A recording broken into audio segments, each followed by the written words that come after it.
You've probably seen these at the grocery store before. Well, they were left at my house after a house party. And I thought, what if I tried growing them? So I did that.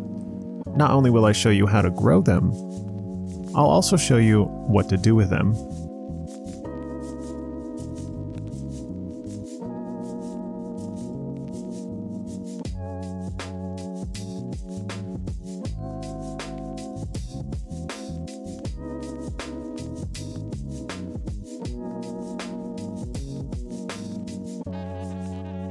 First, you'll need some soil. I made a mixture of topsoil, compost, and moisture control.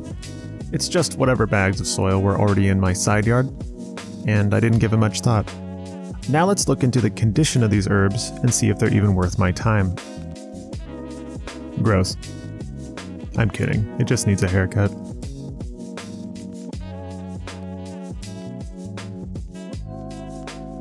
Fill your pots with soil and plug your herbs into the middle of them.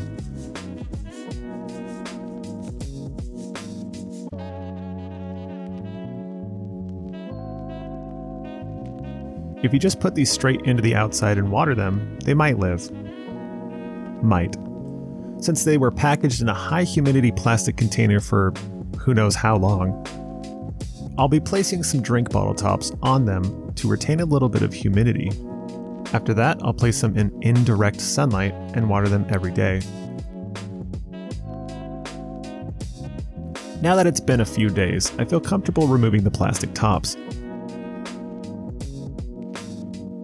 The leaves and stems to these herbs seem stiff and hardened off, so I believe I made the right choice. I'm going to move these into a part shade location now and water them whenever I see dry soil. Here's a 1-week update.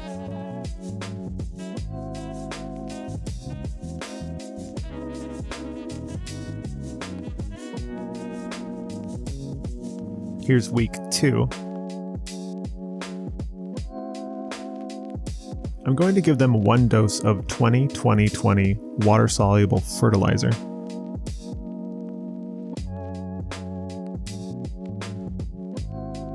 After 2 months of growing in my side yard, this is what they look like.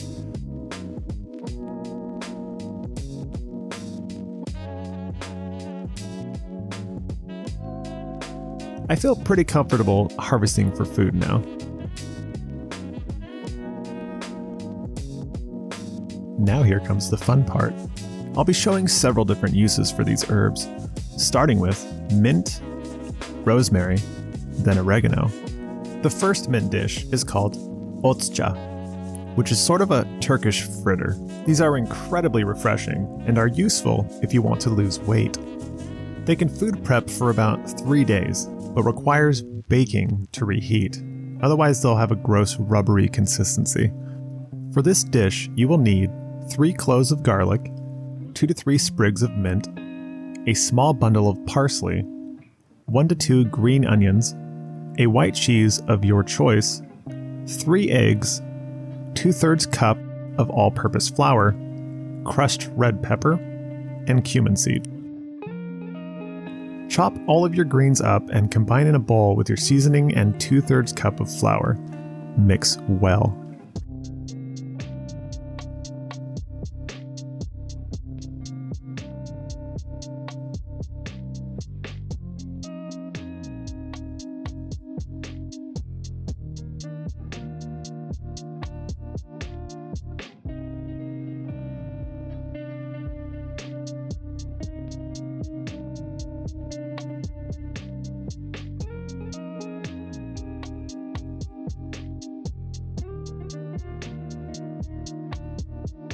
The amount of seasoning is up to you. I recommend making this a few times to figure out how much you want. In a separate bowl, crack 3 eggs and whisk.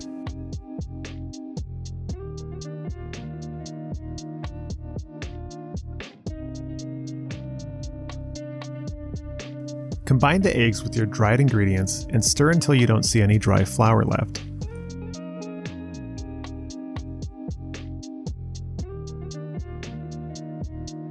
Before we cook this öcce, we need to make our dipping sauce, which is a simple fresh yogurt.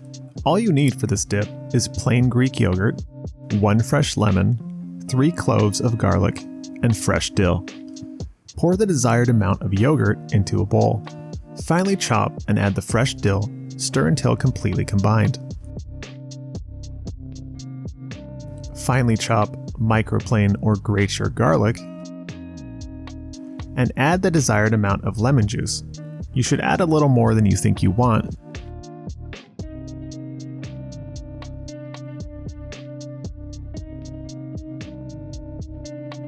To cook our Turkish fritters, set your heat to medium-high, or 8 out of 10. Add a healthy oil with a high smoke point, like avocado oil. Once you can see the oil rippling from the heat, add your egg mixture in as even parts as possible.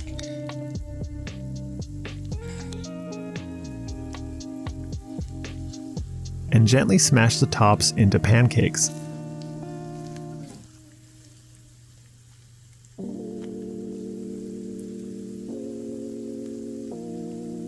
Flip them about every minute or so.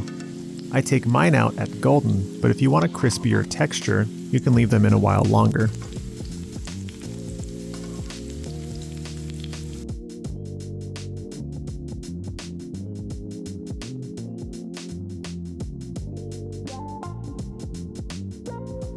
Enjoy. This next recipe is actually my original cocktail. That's right, I made this myself. It's called the Crow. You will need a tall glass, 1 to 2 limes, gin, agave nectar, ginger ale, fresh mint, fresh blackberries, a tumbler, and some ice. Take your tumbler and add blackberries, whole mint, 1 to 2 shots of gin, 4 to 5 large pieces of ice, and shake very well. You want to shake hard enough for the ice to bruise the mint and break apart the blackberries. Now, add ice to at least halfway up your glass. Pour 1 tablespoon of agave nectar, 1/3 cup of ginger ale, squeeze 1 to 2 limes. Pour the entire sifted contents of your tumbler inside of the glass. Stir. Top off with ginger ale and add a sprig of mint. This is a very refreshing cocktail.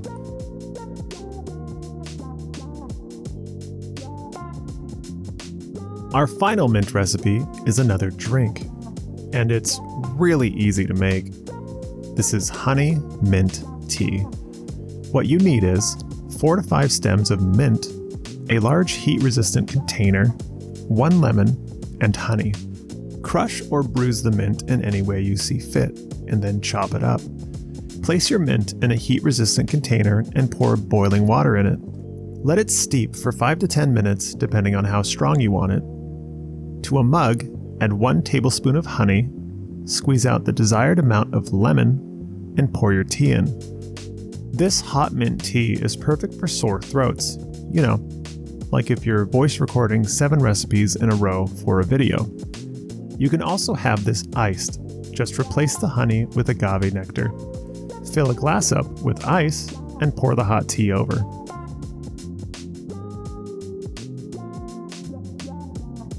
Moving on to rosemary, I'm going to show you how to make rosemary infused oil. This is a very powerful ingredient we used as a finishing oil, but you can also use it for other recipes. The process is fairly simple. All you need is extra virgin olive oil, a heat-resistant glassware, your herb of choice, and some foil.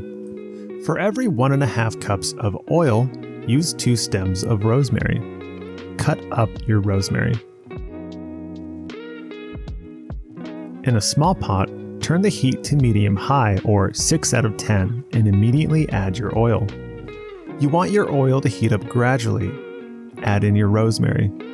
Once you start to see the oil swirl and react to the heat, turn your temperature down to medium-low or 4 out of 10. Stir occasionally.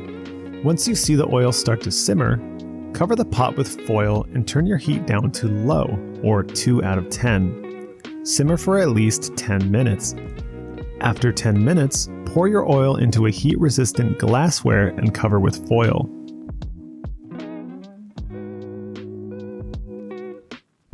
Leave this overnight. You can do the same with oregano.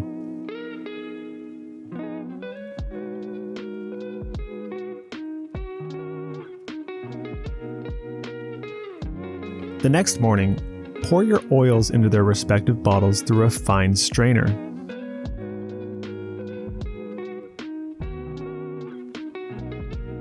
Congratulations, you have infused oil. Using fresh herbs puts a time limit on these finishing oils.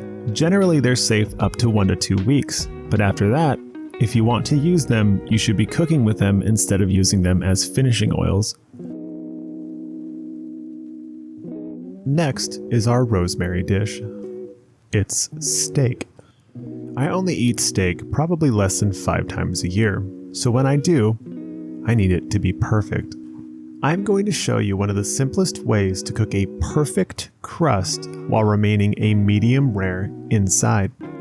To make this a complete meal, I'll also show some side dishes that you can pair with it. The very first step is dry brining our steak. I'll be using cumin seed, black peppercorn, and salt. Coarsely grind or smash these ingredients. You don't want these seasonings to be fine. Massage the seasoning into your steak and refrigerate for 2 to 6 hours.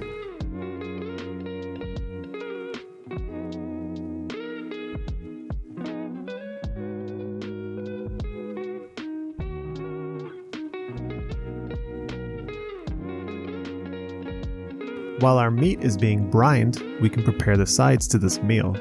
The first side is quinoa. You'll need either a rice cooker or a pressure cooker, chicken stock, and a light brown sugar. Add chicken stock and about 1 to 2 tablespoons of brown sugar to a liquid measuring glass. Pour boiling water into it.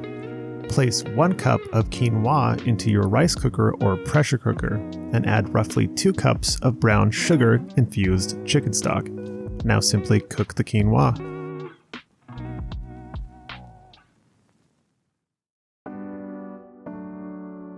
Next, I'll be making green bean gourmet.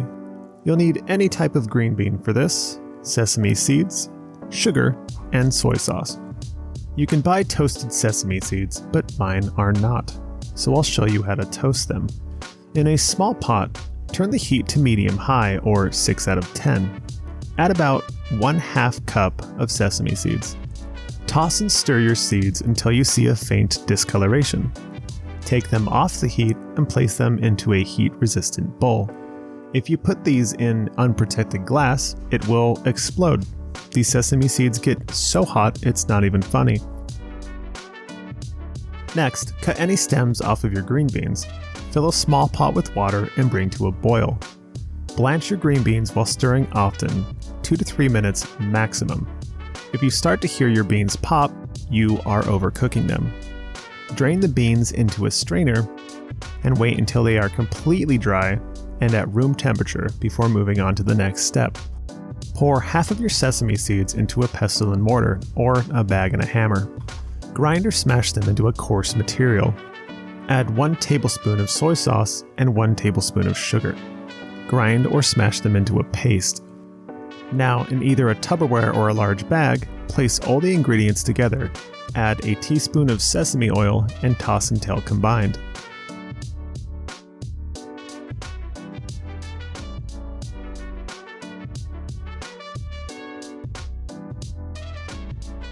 The last side will be a chimichurri. This helps to balance out the amount of fat in our meal by adding acidity. Chimichurri is wildly underrated and extremely easy to make. You'll need a bushel of parsley, garlic, crushed red pepper or Korean chili flakes, vinegar, and finally, our rosemary oil. Stir until combined. That's it.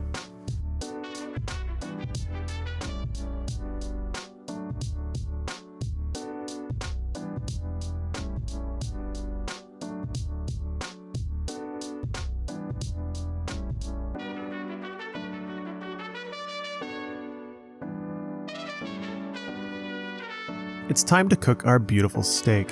you'll need an 8 to 12 inch pan, your dry brine steak, butter, salted or unsalted, a couple sprigs of rosemary, our rosemary oil, and some extra virgin olive oil. Before we start cooking, divide about 2 tablespoons of butter and set it aside. Place your pan down and set it to medium-high heat, or 6 out of 10. Wait until it's to temperature and then add 1/3 cup of olive oil. I'm using a cheap, short-dated New York strip that I bought for $6. If you have a fatty side on your steak, you should place that side down first and sear and render that fat. When the fat develops a golden crust, it's time to cook the steak.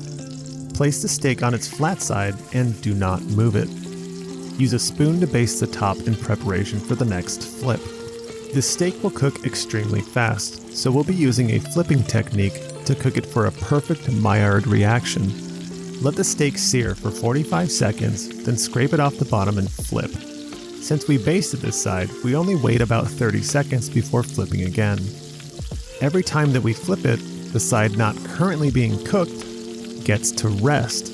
This prevents the steak from burning and is a reliable way to form a perfectly cooked crust. This technique is applicable to any dry brine steak cut, so you can use it pretty universally. Continue to flip your steak every 20 to 30 seconds. Never let it cook on one side more than 30 seconds. The moment that you get a dark brown crust starting to form, it's time to finish the steak. Place your butter and rosemary into the pan. The butter will actually deglaze your pan, and all of the delicious Maillard reactions that have left crust bits on the bottom will detach themselves.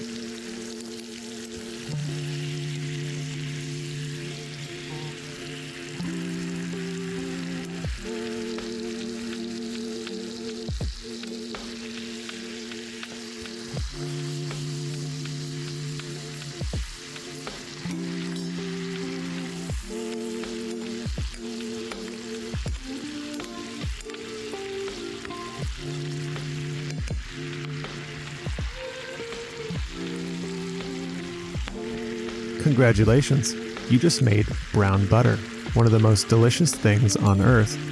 Once you have an appropriate color on your steak, place it on a cutting board to rest. Top it with some brown butter and wait 10 minutes before cutting. Yes, wait 10 minutes. It's still cooking while it's resting, and you need to give it time to reabsorb some of its juices. I'll be cutting mine into bite-sized pieces for the plating that I'll be organizing. Feel free to keep yours whole.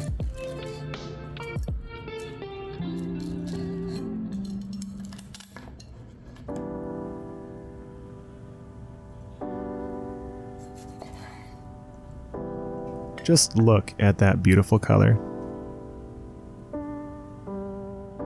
To plate, I'll be placing the steak on top of the quinoa to absorb any juices. I'll also pour a spoonful of brown butter on top of the quinoa.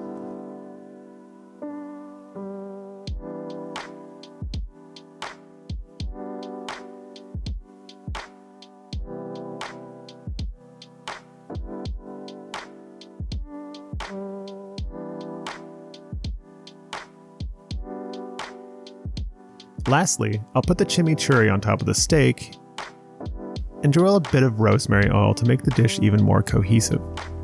Now, just enjoy the food.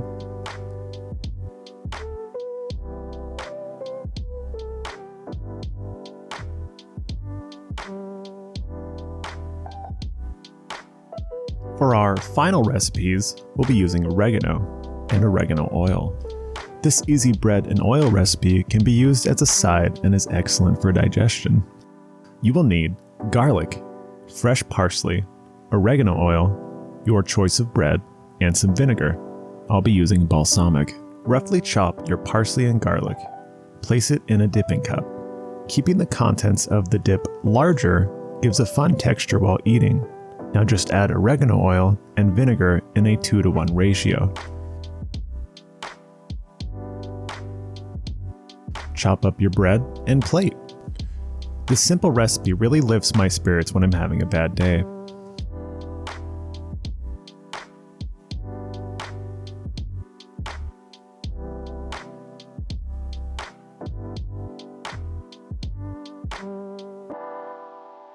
Our last dish is a cheesy oregano pasta.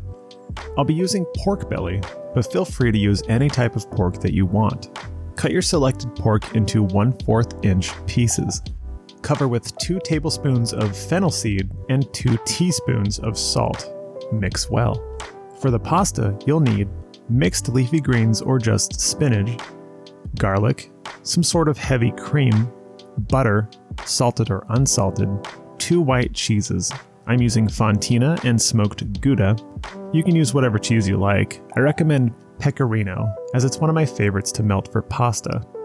Black peppercorn, fresh oregano, oregano oil, fennel seed, cumin seed, and your choice of pasta. I also recommend using a grater for your cheese. This dish has a lot of ingredients, but we don't have to do much to them. Start by boiling your water and throwing in your pasta of choice. You want the pasta to have ridges. While the pasta is cooking, dice your garlic, then shred or cube your cheeses.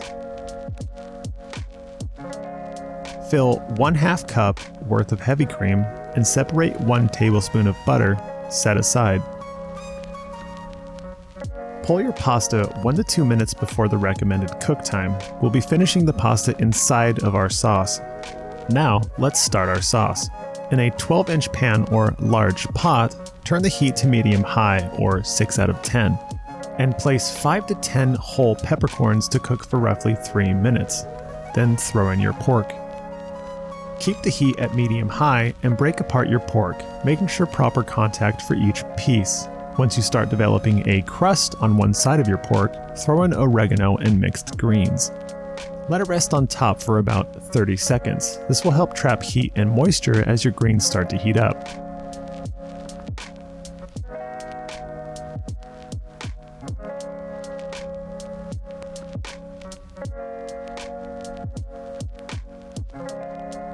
Then mix it all together. As soon as your greens are wilted, add butter, 1/2 cup of heavy cream, and all of your cheese. Turn your heat down to medium-low, or 4 out of 10, and do not stop stirring. Once your cheese is thoroughly melted, add roughly a tablespoon of oregano oil and your noodles. Stir extremely well.